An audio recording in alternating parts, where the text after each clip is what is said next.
Hello, Husky hockey fans. This is future Travis coming from you from the Edit Bay. So big shocker to absolutely no one. We went a little bit long in this podcast. So I think what's kind of best is if we just split this into two episodes. So one will come out, well, now as you're listening to it, and the next part where we focus more on realignment and questions is going to come, a week later or so, shortly after the holidays. So, just wanted to say thank you for listening and enjoy the show. Hello, hello, hello, hello, hello. It's good to see you. Say hello.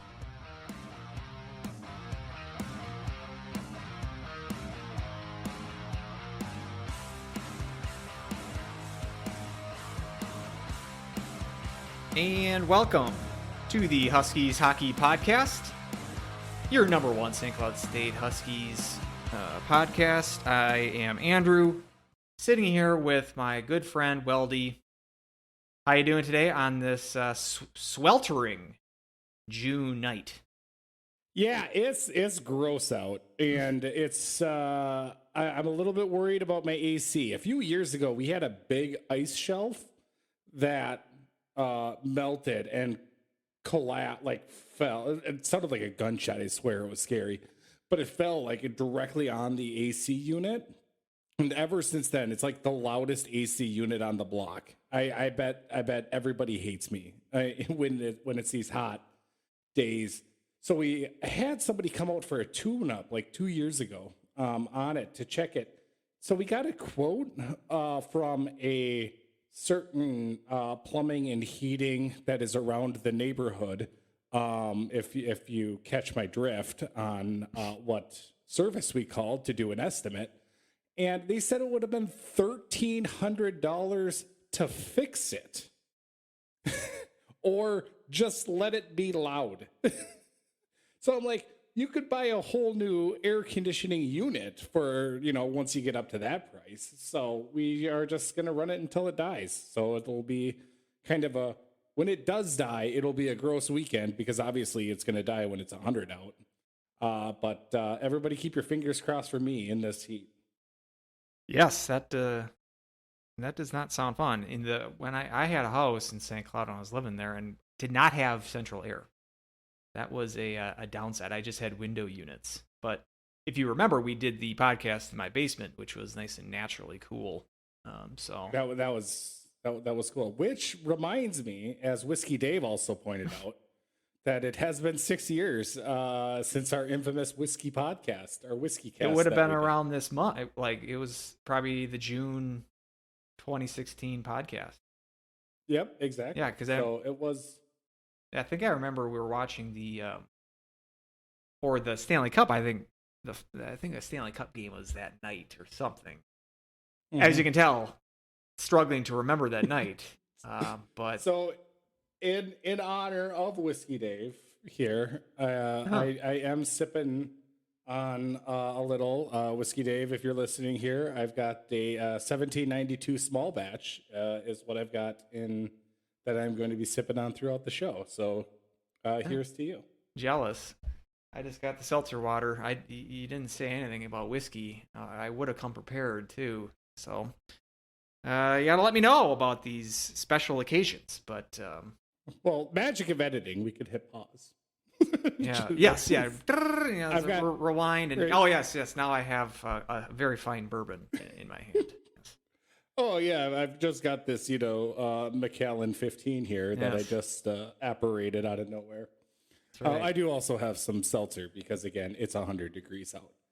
Stay hydrated. I do have a little bit of news, also Husky hockey related.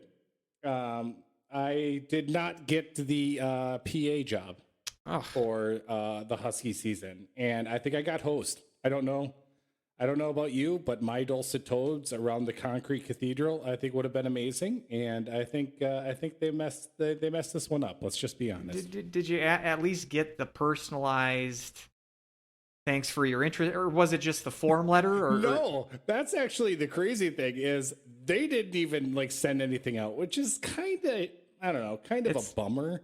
Like like a little rejection letter would have been nice, instead of me just kind of, periodically checking my inbox, wondering if anything's there, and then just the deadline passed because I think, they had in-person testing like on Thursday or something.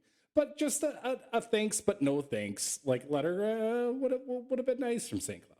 Yeah, I mean, you feel like you've earned that. Yeah, exactly. And I figure, it's all on Google Forms, so they could just do a spreadsheet and then just send out, dear Mr. or Mrs. Blank, we regret to inform you that you did not. Thank you for your interest. And then here's a link to season tickets. I feel like something like you could have easily just kind of gone that way with it. But anyway, I didn't. But the good news is we'll keep doing the podcast because I'm sure there was some kind of like conflict of interest thing that they wouldn't let me do it. That is the upshot, and they don't know what they're missing. Exactly. So really, the announcer's loss is all of our hundreds of millions of listeners their gains. That's correct. That's how we roll on this show. So glad to. So it sounds like you're re-signing, you're re-upping your contract to remain on the Huskies Hockey Podcast. We like to hear that. Yep. I'm not going to take my talents to the Live Golf Tour anytime soon. I'm staying right here. Turn down the no other the lucrative. Is going to poach me away. That's right. The Live podcast is not living with you, at least. Mm-hmm. Which is a shame. But yeah, as you alluded to, we are the best podcast out there, just podcast in general, but certainly the best Huskies hockey podcast in general. And we also talk about college hockey as a whole, hockey in general, but mostly our focus is on St. Cloud State and the NCHC, and that's our bread and butter. In the off season, we do have a fair amount of news and notes regarding St. Cloud State, but we also have some news and notes about sort of the national picture.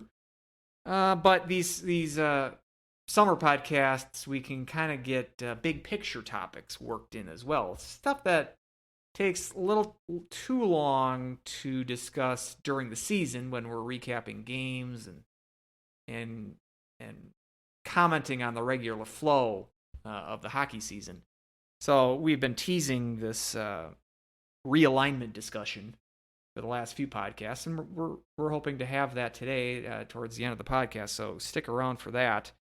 We did want to mention some St. Cloud State news, kind of front load that, talk about that first. And some of these items we sort of touched on last month, as like Nick Oliver leaving. And making that vacant assistant coach's job. Well, that's been filled since then. The full schedule has been released at the last podcast. Just the conference schedule had been released, so we can sort of tie the bow on a couple of topics, and we also have some newer topics as well. I would say the biggest news point or bullet point for St. Cloud State hockey is not on the men's side, but it's on the women's side. With the announcing the hire, which was made by Heather Weems. We were wondering, with her news of being named the new NCHC commissioner at the time when the women's coach had not yet been announced.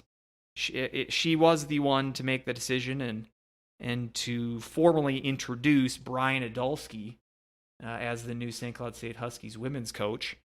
I imagine her office was just empty, already moved out, everything already in boxes, or maybe even she had to come back for this one announcement, and it's she had to come back, quickly do this one little thing. Okay, sign the paperwork. All right, I'm out of here. Yeah, and it's a big one. This is Adolski is from a name recognition standpoint, one of the better kind of sexier hires I think that St. Cloud State could have made. Adolski was the head coach of the North Dakota women's team for about 10 years. I remember probably right around that time of the infamous Whiskey Dave podcast. It might have been around that time. Maybe it was in early 2017. But when it was announced that North Dakota was axing their women's program, that was a complete shock at the time. And Adulski was the coach there, who really did quite the job of a turnaround with the North Dakota women's program at that time. When he had inherited the job, I think in 2006 or 7, North Dakota was, and this sounds strange coming from a North Dakota hockey program, but the women's North Dakota team in that mid 2000s era was, they were terrible. They were terrible. I think they had a winless season, I believe, somewhere in there. And this is a team that, not sure exactly when the Betty, the specific women's ice rink. I'm not sure exactly when that opened, but this is North Dakota hockey. I mean, they had resources, but it just never clicked until Adulski came. It took him a couple of years of cleaning out the cupboards from the previous regimes. But starting in the early 2010s, turned around North Dakota into a point where they were a top half of the WCHA team, and certainly was a competitive team until the point that North Dakota sort of pulled the rug out for a moment of that program. And again, a huge surprise at the time. We're not unfamiliar with tight athletic budgets and having to cut programs. And St. Cloud had to do that with its football team and other sports as well.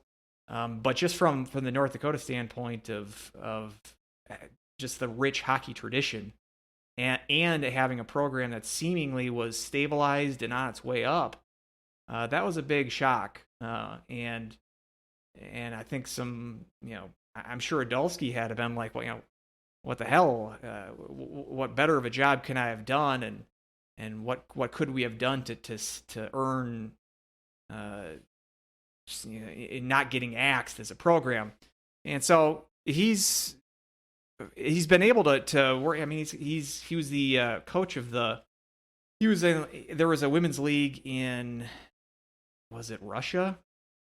Somewhere in Europe. He was the coach of that. I think he was an Olympic coach for, I believe, the Chinese team, was it? They were at the Olympics, Yep, I believe, correct. This last year. So, I mean, he's still had his foot in the door and had a couple of head coaching positions since then, but this will be his return to D1 NCAA hockey as a head coach.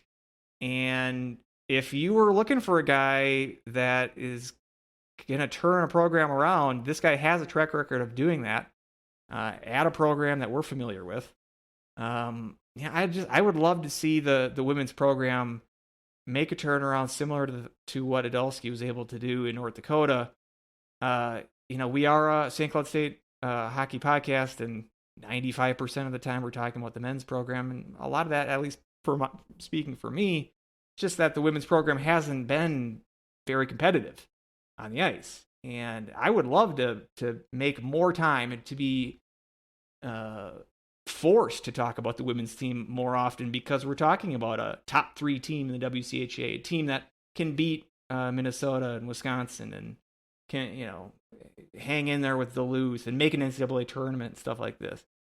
It might not be realistic to think that's possible in the next year or two, but looking at what Hudelsky was able to do in Grand Forks, that would be the best case scenario. And I do wish him the best of luck. And I think this was a great hire by Heather Weems on her way out. And what do you have to say about this news?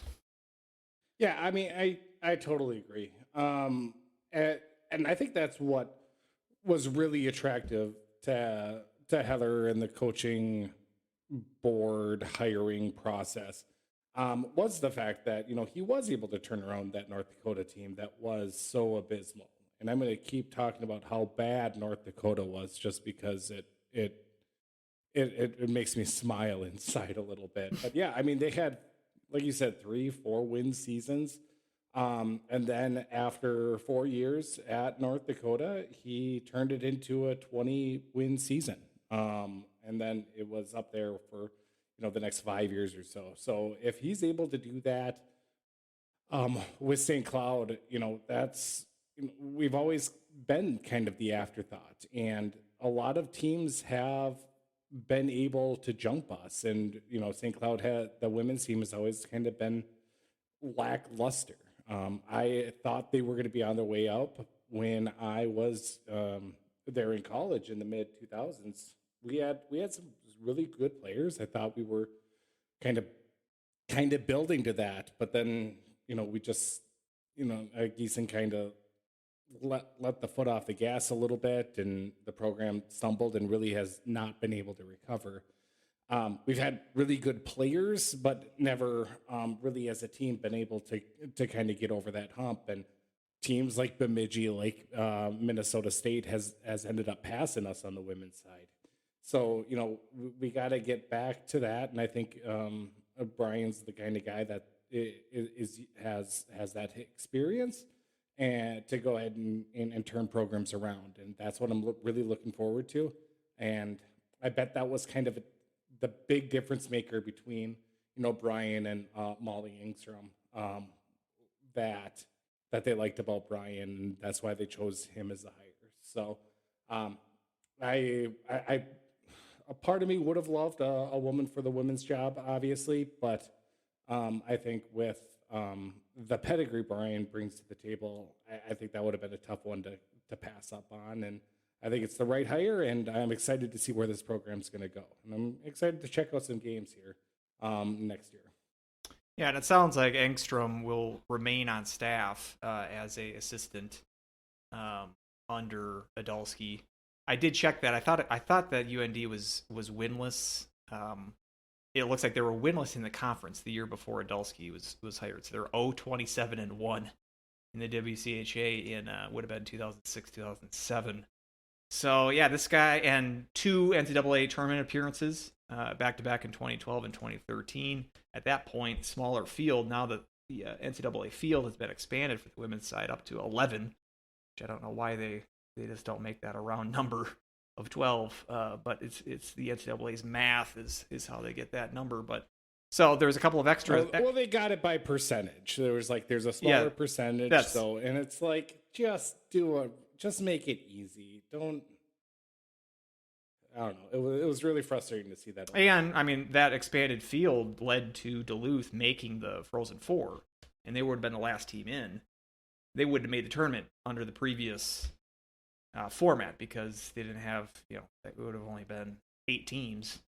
And so this was even the first year of expanding it, they were able to, one of those last teams in was able to parlay that into a Frozen Four appearance. So, I do find this, and I mentioned in the last podcast, this is the first time that St. Cloud is hired someone with previous D1 head coaching experience at the women's level.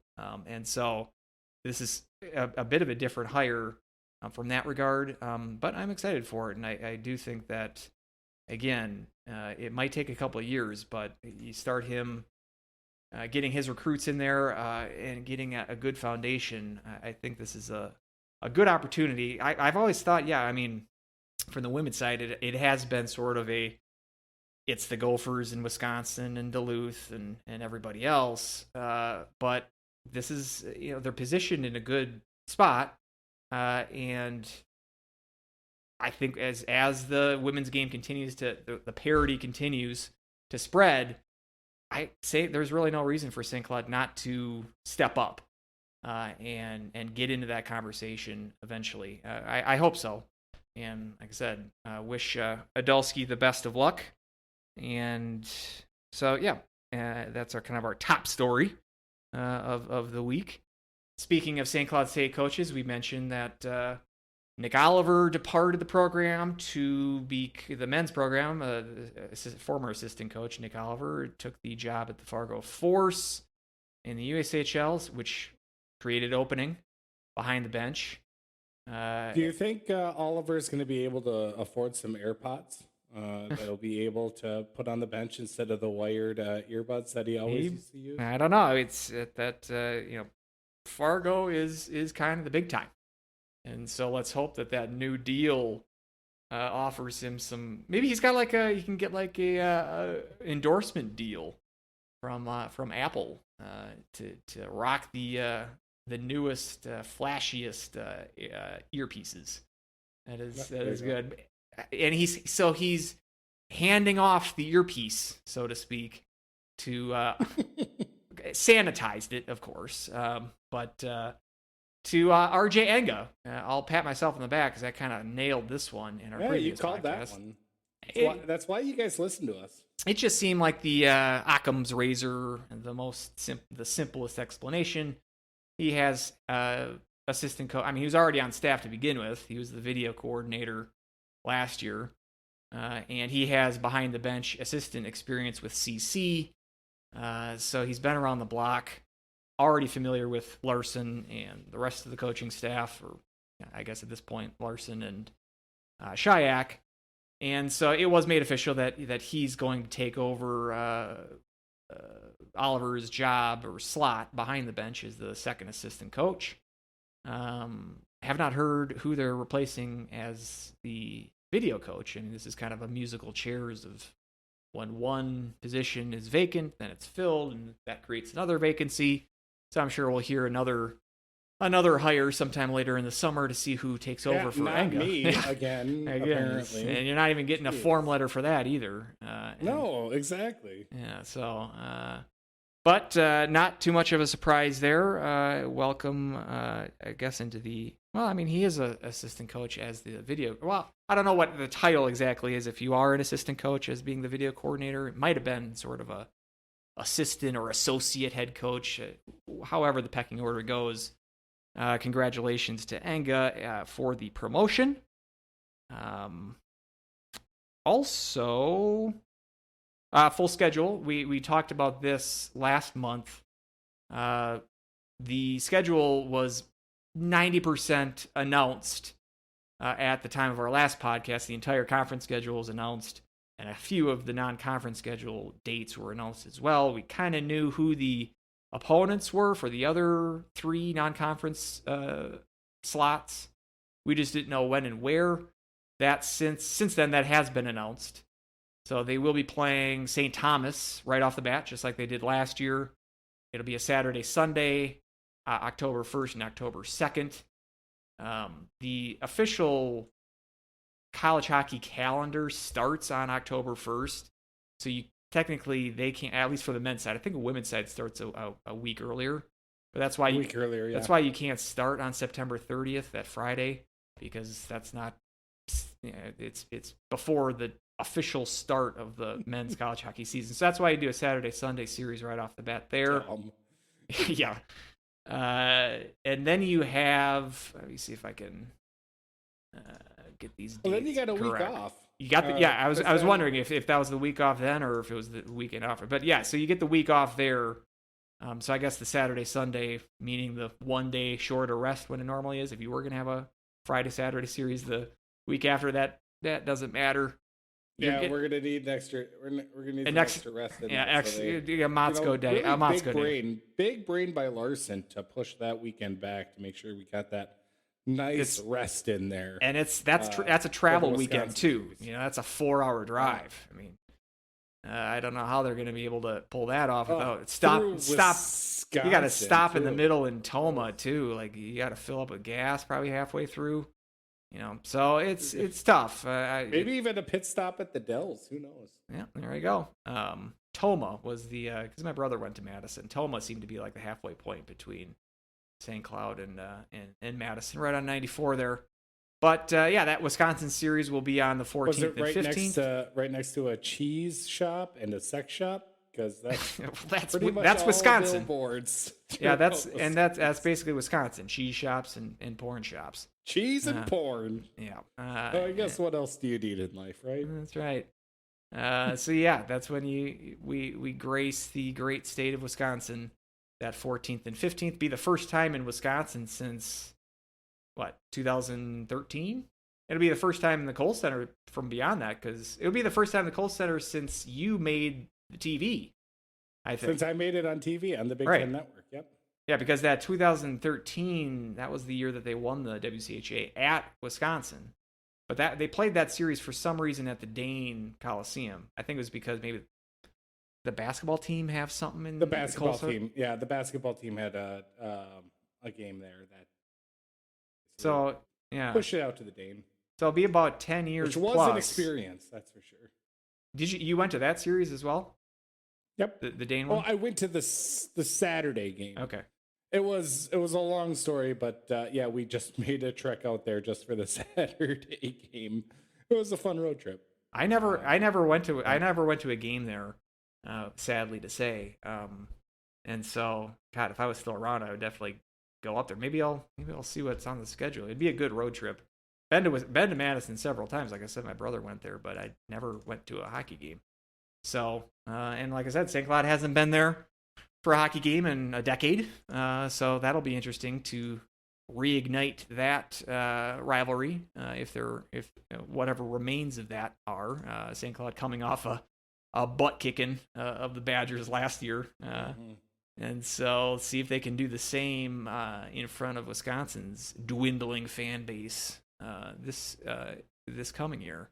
And then you got Mankato. We knew that series. That's the week after. That's a 2-gamer at the Herb, and followed up by a home and home with Bemidji State, closing out October. That Friday game is at Bemidji, no travel day, and then the Saturday game is at home against the Beavers. And then the only other non-conference dates that were still unknown, and I kind of figured it'd be this first weekend in January, just didn't know who was going to be that opponent. It's actually the second weekend in January, and this one was the one that was surprising to me. They're playing the Gophers in a home and home, but it's a Saturday-Sunday series. Saturday the 7th at Mariucci, or excuse me, that's the Saturday the 7th is at home at the Herb, and then at Mariucci on Sunday the 8th. I don't know why you're not doing Friday, Saturday. It's not like the St. Thomas series where you couldn't play in the month of September, and they'll be coming off a month off. Their previous game prior to this would be a December 9th and 10th series at Miami, so you're having 3 weeks off, and then you're playing again the Saturday Sunday series.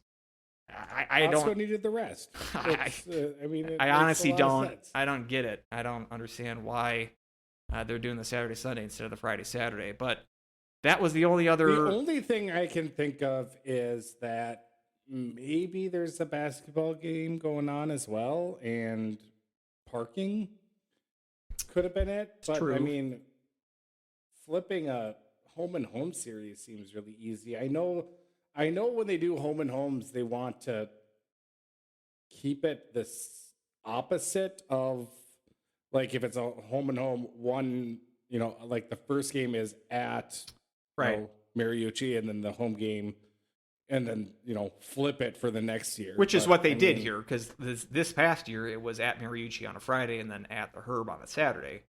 So they're flipping the. And I think, I think that's what they do for home and homes, right? When they have this arrangement. But if they're worried about parking there at Mariucci, and still doesn't make sense why. Like, I don't know. Maybe it's just as easy just to move it a day too, especially because rest isn't that big of an issue. I don't know. It's just like you said, it stands out. It's weird. Yeah, I don't quite get it, and you got a dreaded short week coming off that because you got the CC home series on Friday and Saturday in January 13th and 14th. Bob is just big braining all of us. I think that's his thing, is that now there's not enough rest for us that's going to hurt us. Maybe maybe the Gophers are off the 13th and 14th. So he's thinking, we'll screw over St. Cloud, give them a short week. And we want more rest. We want one more day of rest coming off the Christmas break. Bob is just working on a much higher level than all of us. We're just lucky to go along with it. We can't quite understand the galaxy brain at play here. So every time I think I'm done with this bit, it just keeps giving. This is so good. I don't think I'm ever going to get over it. Oh, it's lovely. Oh, and I bet he's got some excuse for it. I mean, there has to be some rationale for it. It just seems so weird.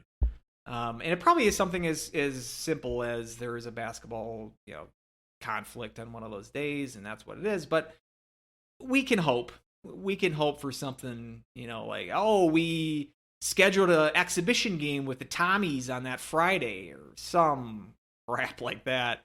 Cross my fingers. We shall see what if there is a explanation given for that. But that, yeah. So again, the full schedule, including all the conference games, has been posted. You can look on the NCHC website for that, or Rink Live has the full schedule. Mick Hatton has posted the full schedule there. So a couple things kind of stood out to me with the schedule. First off, anytime I look at the schedule, I want to know who are the teams we're only facing once. Right. And then I am always like, when are the teams we're only facing once? So the teams we're only facing once is Western Michigan and that's at home. And that's awesome.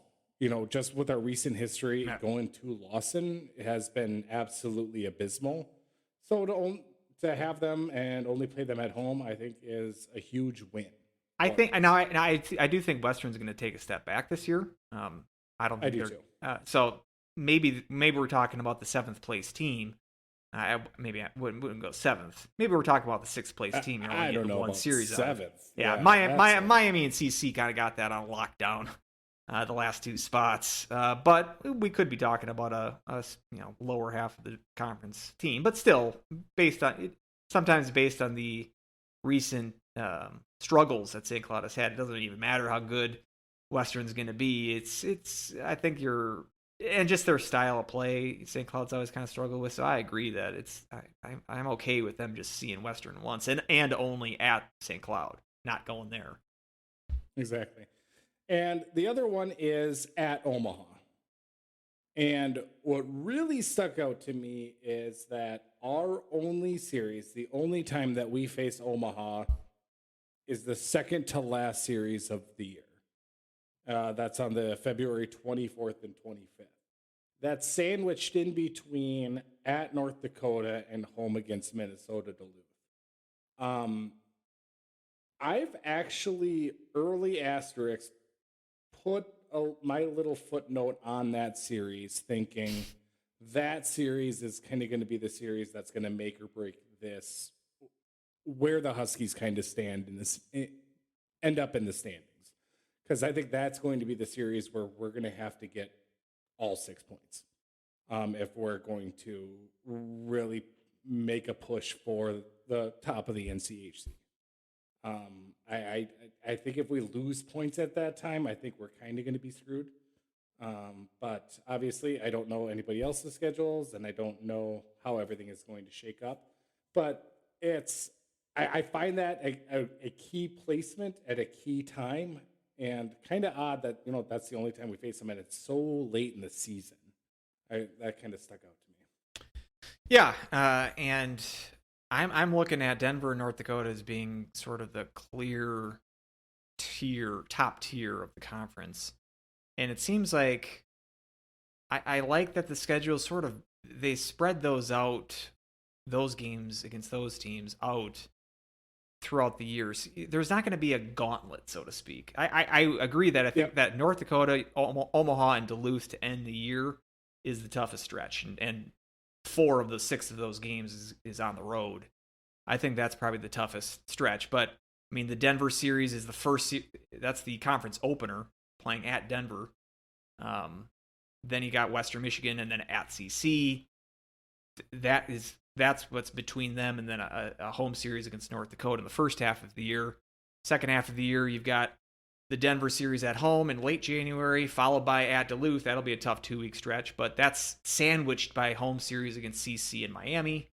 And right that after the Miami series is when you go on that season-ending UMD run to end the season. So again, it's going to be tough games. It's just nice that they're not stacking. You got a North Dakota and Denver series back to back like it was this year. That's kind of nice to spread those teams out. But as we mentioned last week, it's going to be a tough schedule. It's going to be one of probably the top 3 or 4 toughest schedules based on the RPI. Just based on last year, that's what it was. And you got basically the same opponents this year. there's going to be, like I said, Western's probably not going to be as good. St. Thomas might be a little bit better. I mean, they can only go up from 59. Oh, I guess they can go down because there are a couple of new teams they this can year. go down now. I would assume they're going to be a little better, but it's not like they're going to help your pairwise much. And Mankato, who knows if they're going to be a little bit there's going to be a drop off there. I would assume Wisconsin's going to be a little bit better because they were terrible last year. It's going to be at least a top 5 tough schedule, I'm going to guess. So getting the wins is going to be the toughest part. It doesn't really matter when you play them or how they're stacked up. It's just producing against these teams is going to be the challenge. And one thing you kind of pointed out, one thing you kind of pointed out with the fact that Denver and North Dakota, we play them earlier in the year and late in the year. That's not the case with Duluth.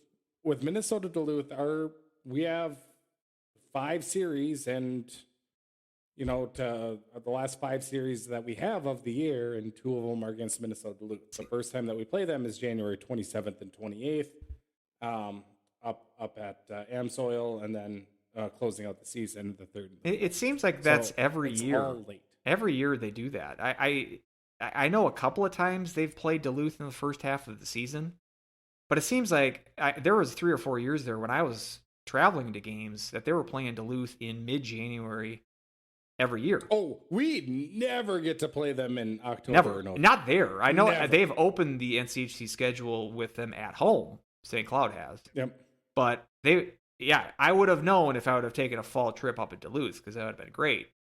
Going to Duluth in January 20th. And expensive. Would have been expensive, yes.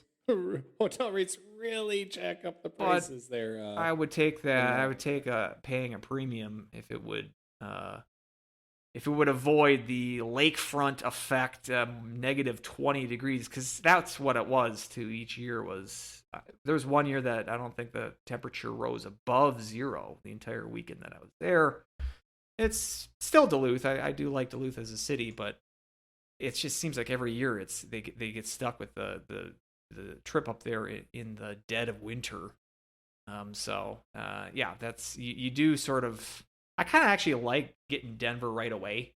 I probably would like it if it's at St. Cloud in November rather than out there. But like last year, I mean, Denver, by the time that St. Cloud played them in January, they were rocking and rolling. They had a little bit of a hiccup there in the early part of the season, getting swept by North Dakota and blowing that lead out in Providence. So maybe getting them out there early in the season is a benefit. I'm sure. You got Denver, and then you got your 2 Colorado trips, both in November, but 2 weeks apart. I'm wondering if they had them 2 weeks in a row, if they would just stay out in Colorado. I don't think that's ever happened for St. Cloud, if that's ever been the case. But so you get 2 plane trips right in sort of short sequence there in November. But it's gonna be interesting to see how the schedule plays out. I like the fact that you got the Gophers still. I like that Wisconsin series. Mankato again. That's their homecoming weekend as well. Maybe I'm just thinking about like Gopher football homecoming. They always seem to try to schedule a cupcake for homecoming, and this I think Mankato's not going to be as good as they were this year, but I still think that they're going to be. I would still pick them to win the CCHA. I still think they're going to be a tournament team. That's a tough draw for homecoming weekend. And the NCHC schedule is always going to be tough, no matter what. So excited to see how this team faces this schedule. And so moving on from next year's schedule, we've got some future Husky news, some recruits. These sort of keep trickling in.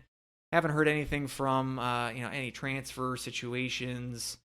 As far as next year's roster goes, I don't think there's going to be any major maneuvers there from this time out. But as far as the recruiting trail, that's always on. That never ends for the coaches, and this is one of the hot times of the year for coaches, and it's one of the busiest times of their calendar year is getting out on the recruiting trail. I know that the Robertson Cup for the NAHL, they had their which is a Final Four tournament down in the Twin Cities area. That's basically a coaches convention where all coaches are there all weekend and scouting players and recruiting and making offers and all that stuff, and Wheeling and dealing, slapping backs, kissing babies. They're working the campaign trail, and so a couple of recruits better than kissing backs and slapping babies. This is true. That is true. So a couple of new Huskies, or at least recruits, have been announced. One, a legacy recruit for all of our fans that can remember early 90s Huskies. This is the son of Tony Gruba. It's defenseman Leo Gruba.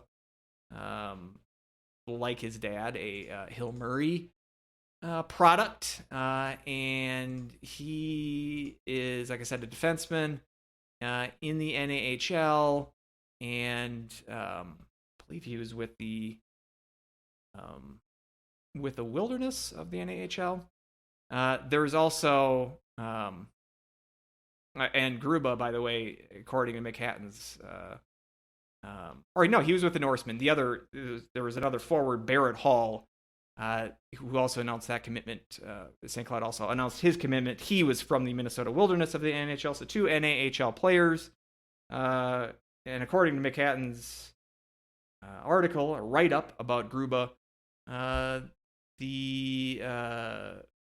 Tony Gruba, there's a interview there. If he did one of these interviews, Manhattan did, with that early 90s, a few of the early 90s stars.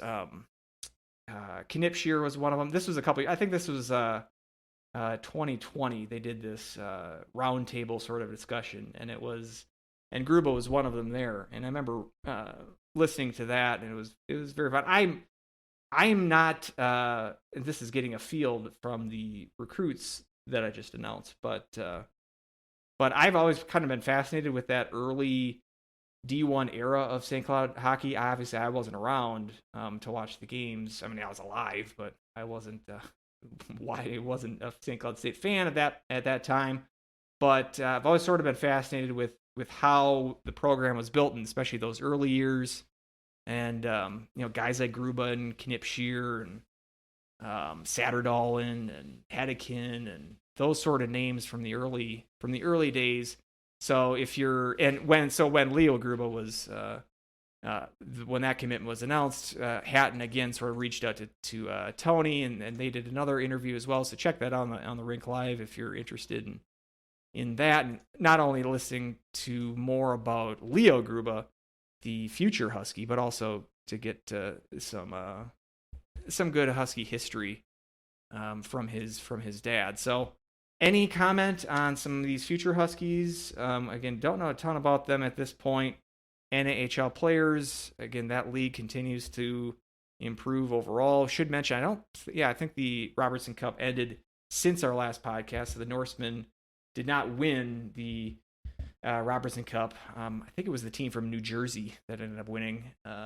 But the St. Cloud Norsemen did make it to that Final Four, and so that team, which is still in its infancy, few years old, but seems to be on the right direction, because not only are they getting team success, but recruits are coming in as well. I mean, St. Cloud's got a Norseman on its recruiting roster, and they've been announcing players committing to other programs as well. So it seems like they're running the ship there in the right direction.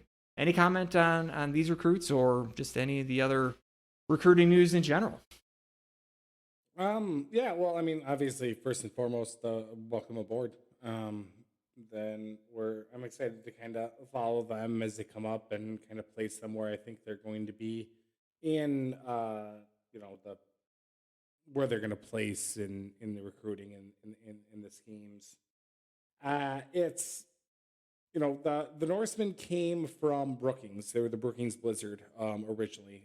Then they moved, and originally, hearing that, I mean, we've got, the Granite City Lumberjack, which is tier 3, and then now a tier 2, and then obviously St. Cloud State. You originally thought it was very, I was really surprised by the move. I thought it was kind of a saturated market, and, their first, um, their first year or so, their attendance was absolutely abysmal because of that. But slowly and surely, they're starting to get more and more attendance and people going to the games. They're out at the MAC, and NAHL for your money that you're spending, it's really good hockey. I think the league has done an extraordinary job really developing players, and maybe they're not going to get the flashiest guys, but you'll get the guys that are going to be solid players with that drive and determination. They're willing to really listen, and the coaching aspect, they're more coachable, and from what I've kind of heard, because they know this is kind of their last shot.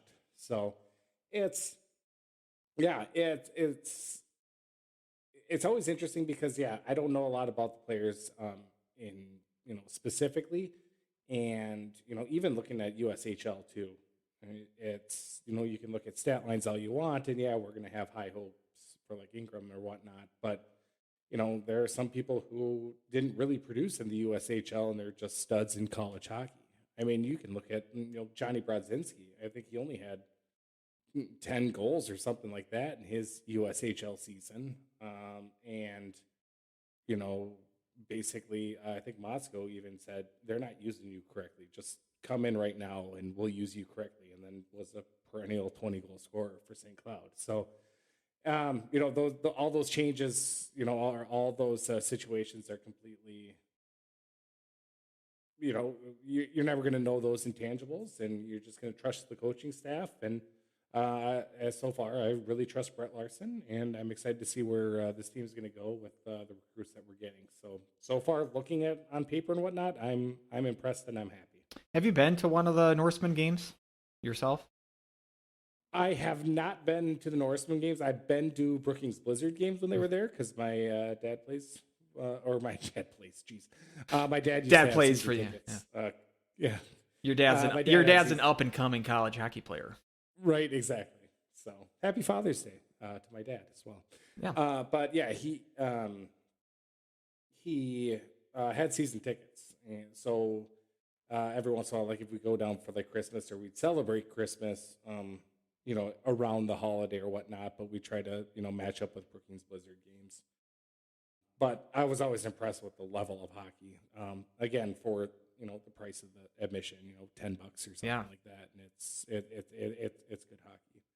Yeah, and you're not going to get USHL teams here in the area because again, saturation. There's such a huge college presence that USHL can't kind of break through here, but definitely NAHL. Yeah, go to those games. It's such a weird league. I always have been curious as to how it maintains itself or sustains itself financially, because it's such a wide footprint. I mean, this Robertson Cup, the 4 teams that were in it: Anchorage, St. Cloud, team from New Mexico, and then the team from New Jersey that ended up winning it. I mean, you couldn't get more spread out as far as teams that were in this tournament. And they've got teams in Texas, they got teams in Oklahoma, teams in Pennsylvania and sort of the Northeast, and then teams in Alaska as well. I just don't know how it all is paid for, but like I said, the product on the ice has been improving and steadily improving over the years, where it's definitely a viable league now to get some good recruits out of. So yeah, it's just it's a weird league, but a good one. And if I was around, I probably would have checked out. I got a buddy that has gone to some of the Norseman games and really enjoys it. It's like, I think there were like $5 tickets there for those games. So it's affordable, and as you said, the product on ice is well worth the ticket admission. You could travel over to the New Mexico Ice Wolves. Make a trip out there. I could, yeah. I wonder. Maybe I wouldn't be surprised if they have a NAHL team in Arizona somewhere. I'm not. They do not. They do not. So Maybe New Mexico is the closest for me, but Yes, yeah. it is. Yeah, that's possible. Yeah, it's an interesting league, and interesting how the evolution of hockey continues. So, so that ends the Huskies kind of related portion of the podcast. We have some national topics before we get to our realignment discussion, and we got some rule changes to discuss. But first, we do want to hear a word from our sponsor. We did hear some good feedback from our first sponsor last week, and that's good. We want to hear that people are supporting our sponsors. People that support our sponsors, and the sponsors support us. So it's a symbiotic relationship, as they say, and it's very important. So here's we'll just take a break to hear from our advertiser. Do you find yourself struggling to find high quality seaweed at an affordable price? Aren't you tired of dry, stringy, grainy supermarket seaweed? That's where today's sponsor, BetterKelp.com, comes in. BetterKelp is a subscription service that offers the very best ocean-sourced harvest-grade seaweed shipped every month right to your mailbox. BetterKelp selections include grinds, shreds, and full sheets, with sheet sizes ranging from postage stamp to king-size bed. If you're looking to step up your seaweed game, there's no better choice than BetterKelp. From garnishing soups and ramens to rolling the best sushi, to providing an energy boost when used as a topical application or as an infused tea, BetterKelp is the answer.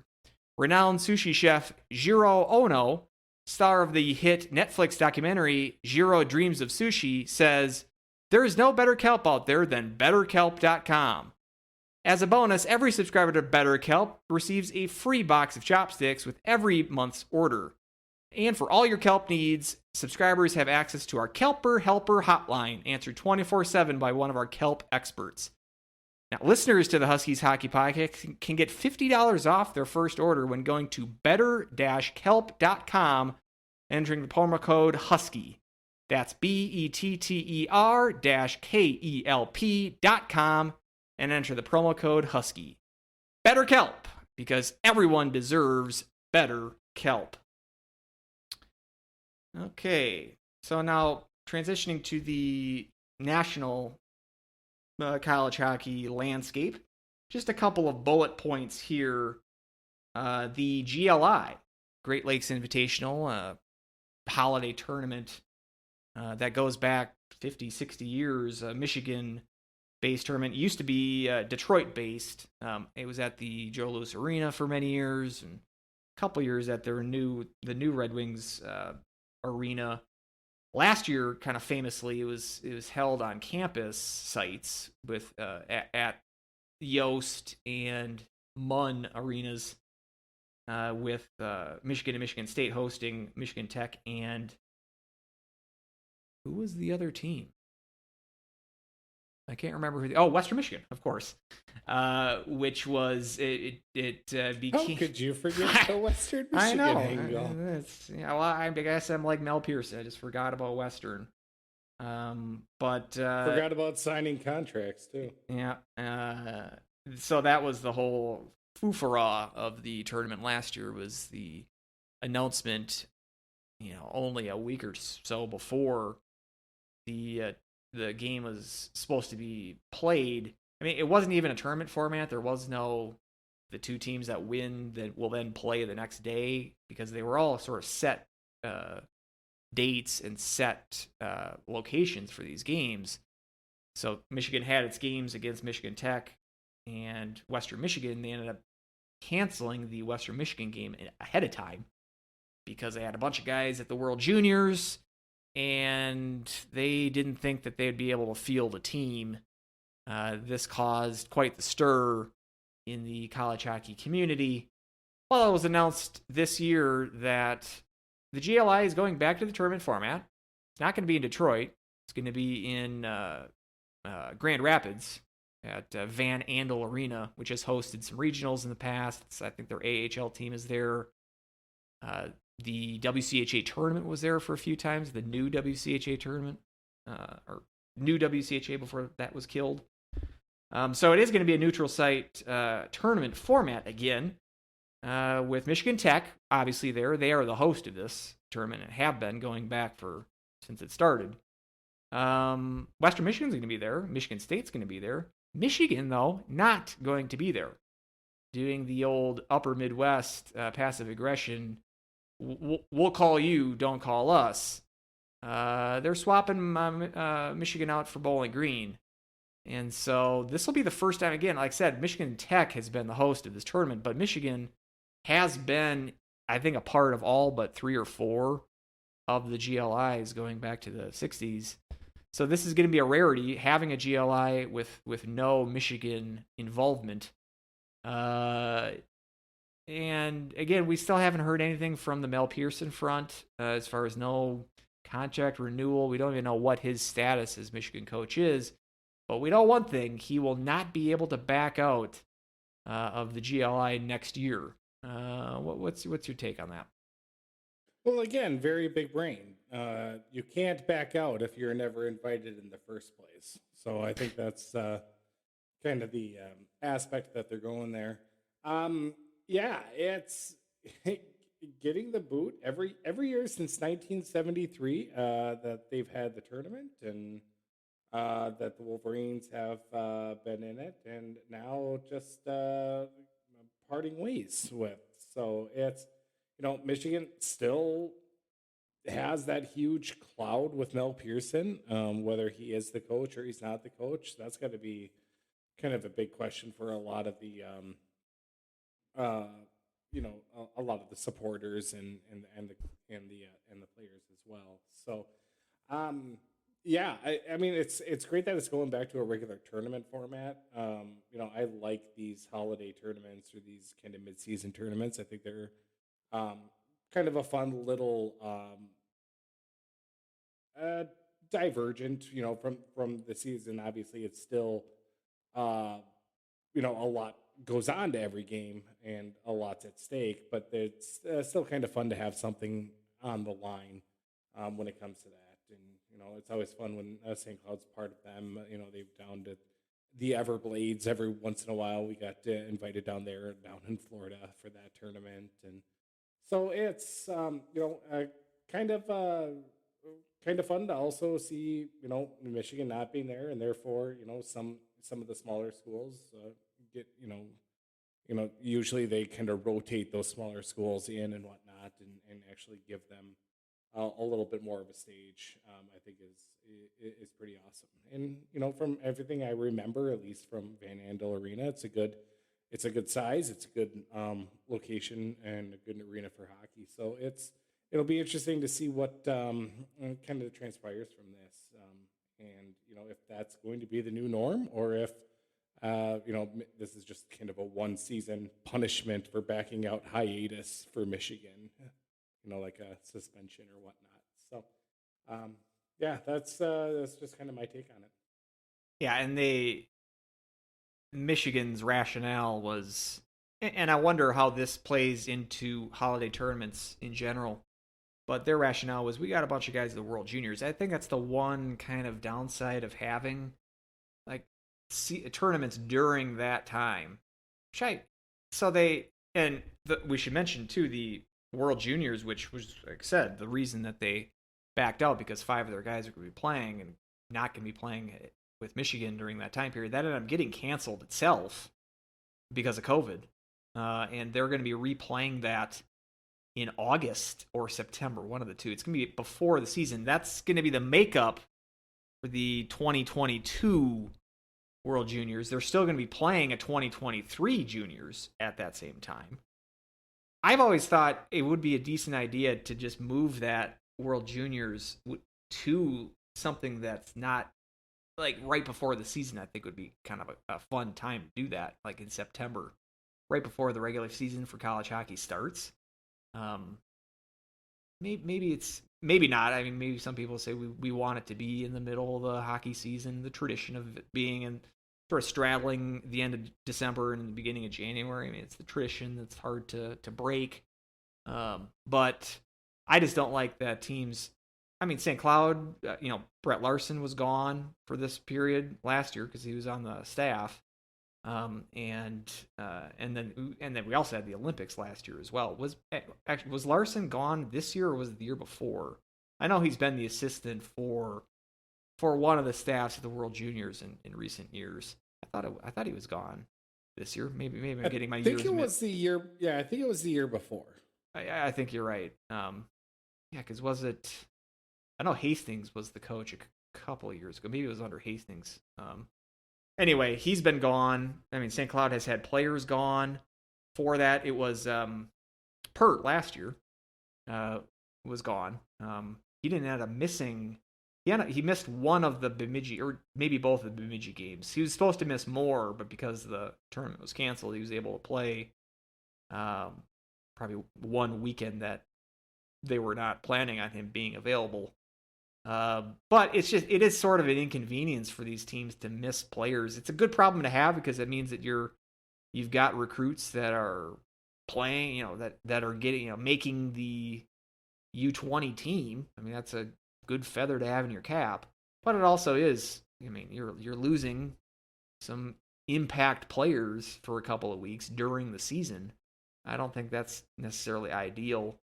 I'm wondering if this kind of one-off when they play it in the offseason, if people say, hey, why don't we just do this going forward? I kind of doubt that happens, but it's just something to keep in mind. At least then it would prevent guys like Pearson from pulling this kind of stunt in the future, from saying that we don't have enough players to field a roster, which was BS to begin with, but still it would completely wipe that out off the table for future excuse makers. So there's that. And like I said, I like that it's back to being a tournament, and we should be glad that it's continuing on to begin with, because COVID knocked it out for 2020, or for 2021, I should say, or no, the end of the year, the calendar years make it tough. So last year, so 2020 was not played. 2021 it was. But even after last year, and then the whole Michigan debacle, and it being on campus sites, not at a neutral facility, we didn't know whether or not the GLI was even going to continue at all. And so it's nice to know that they are trying to keep their tradition alive. And I think, like you said, having a neutral site will. That's a good sign as well. I don't think it made much sense to do it at a neutral at campus sites and not have a tournament format. So that's good to see. The Gophers, well, more specifically, Mariucci, the management, and Motzko as well. Galaxy Brain announced that the Mariucci Arena, the ice sheet, is getting reduced. This is sort of my hobby horse. I've been on this podcast saying that St. Cloud should scrap the Olympic ice and go to NHL size ice, which takes money that St. Cloud doesn't have. We'll get to that in a little bit, but so the Gophers they're actually not. It's not going to be NHL size, which is 200 feet wide, 200 feet long by 85 wide. And Olympic size is 100 feet wide rather than 85. So they're shrinking it. I think they said it's like 92 wide it's going to be. So it's still going to be larger than NHL size. But another factor in Olympic size sheets, which can be variable, is the depths of the corners. Mariucci, I think, has the deepest corners in college hockey. So their 200 by 100 seems even bigger, because those corners they're almost like a rectangle almost. It's as close to a rectangle as you can get, with just barely curved corners, which means that the corners are just very deep, and that adds more ice to the playing surface. So they're going to be also kind of making those corners less deep. So again, it's going to be reducing the ice sheet to closer to what the NHL size sheet is. It's still going to be bigger than that. That's what Mankato did. I think Mankato's size is either like 92 or 93. Theirs was an Olympic sheet at one point. Kohl Center as well is not they're larger than NHL size, but it's not quite Olympic size. It's in that 90 to 92 foot wide range. I don't think they ever were Olympic size. I think that's just how they built it. I might be wrong about that, but they have been larger than NHL, but smaller than Olympic size as well for a while. So, And I think for Cole, Cole was built with basketball in mind. Sure. So they kind of retrofitted it with hockey, and I think that was just kind of like, this is what we can fit, or this is what we can put in there. Should we do it? And sure, let's do it. Kind of thing. yeah. So another Olympic size sheet goes by the wayside. I'm not sure if that's going to be the case starting this year. I assume that's the case. It does take some engineering. I mean, you got to kind of move some stuff around, and so I would assume it's going to be ready for this coming season. But so if that is the case, we've got CC moved off. Their new facility, World Arena, was an Olympics sheet, but their new facility is an NHL size sheet. Alaska Anchorage, which is back this year, they no longer play in the Sullivan Center. They were playing in a smaller practice facility their last year that they played. So that is no longer an NHL or a Olympic size sheet at the NCAA level. It's a dying breed. You've got St. Cloud, you've got Northern Michigan, you've got New Hampshire, you've got the Alaska Fairbanks, and I think that's it as far as the 200 by 100, the true Olympic sheets. So they're kind of a dying breed, and I've said that it would be a benefit from a recruiting standpoint. It's fun. It's interesting, I think, because it illustrates the evolution of college hockey. These Olympic sheets, if you look at the dates of when these buildings that I just mentioned were built, every one of them is going to be in the early 90s, late 80s to early 90s. That is when the Olympic sheet fad was at its peak. This coming off the Miracle on Ice, which elevated college hockey as sort of college hockey's main purpose is to feed the national Olympic team. That's sort of the main purpose of NCAA hockey. Well, in the last 30 years plus, that goal has now been surpassed by now the goal of NCAA hockey is to field professional hockey players, which was not the case in the late 80s and early 90s. That was more the exception to the rule, guys. Still it is. I mean, still it's a long shot going from NCAA to the NHL.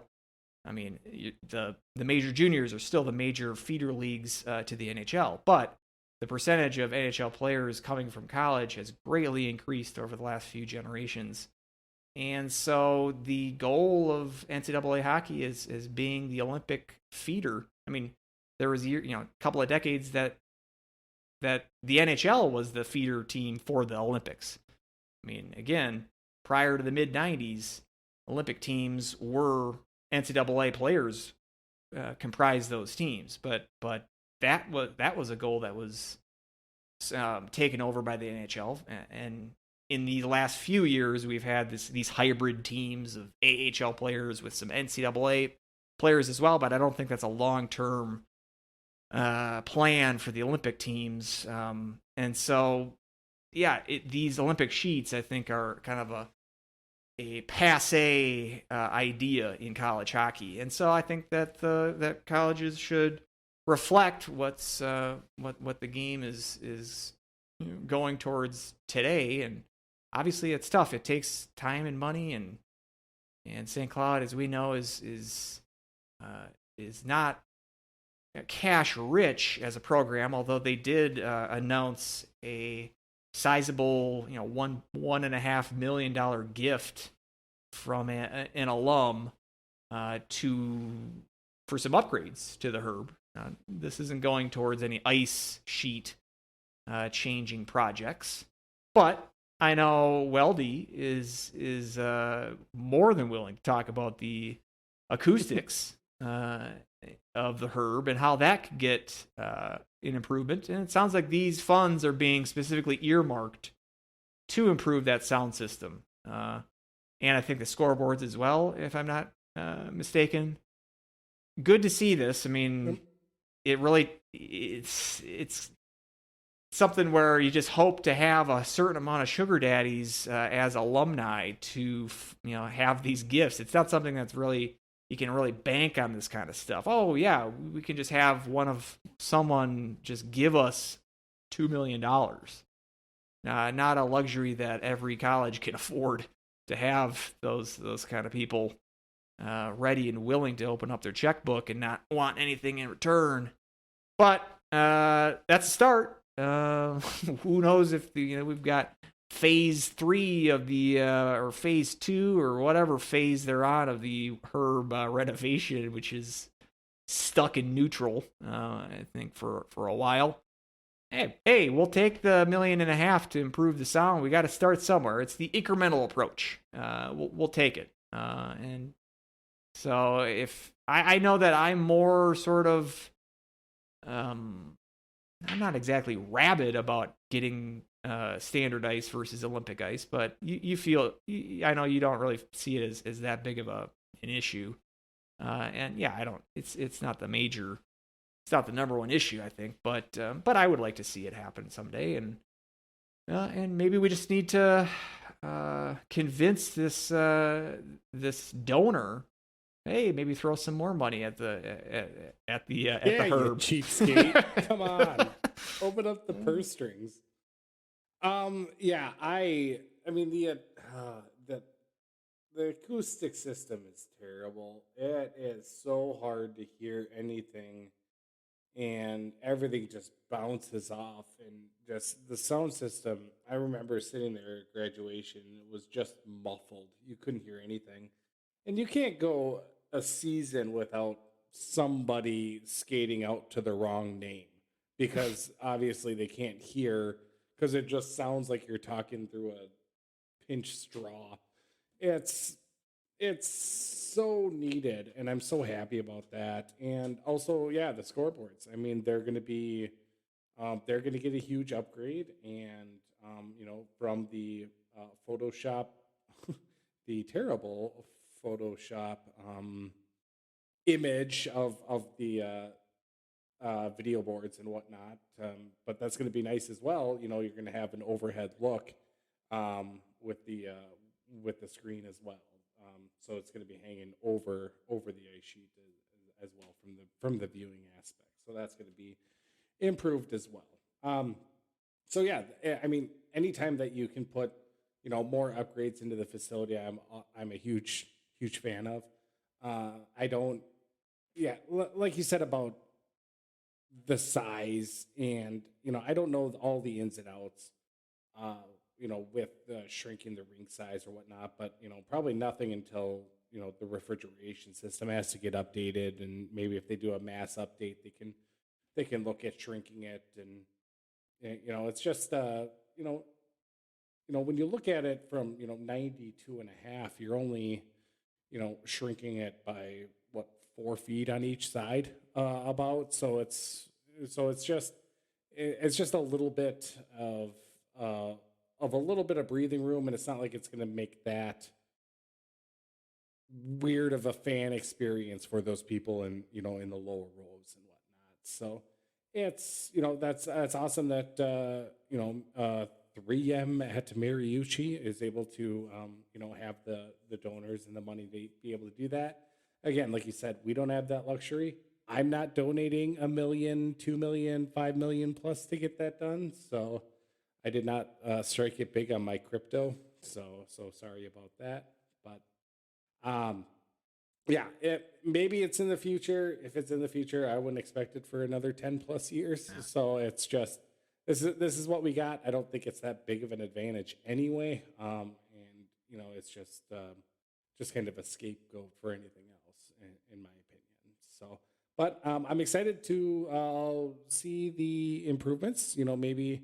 I was thinking for the home opener for the women's game, head out there and watch it. So, and you're saying, the sound and making improvements there. You were in the perfect position to have an effect on upgraded sound by being the new PA announcer, and they just pissed that away. without And even. they didn't even give me a rejection letter. They just nothing. tossed me aside like I was It's just, something that gets tossed aside easily. again, they don't know what they're missing. But yeah, that would have been an easy fix in my book. But I think so. yeah. So, and then your Could have saved you $1 million right there. Just have me do it. Just have me replace Chuck. Yeah, that makes that's right. sense. Well, that is about as good as a time as any to go ahead and just end the podcast right there. So that concludes part 1. We'll have part 2 coming up over probably in the next week or so. So thank you so much for listening. And until next time, go Huskies. Woo!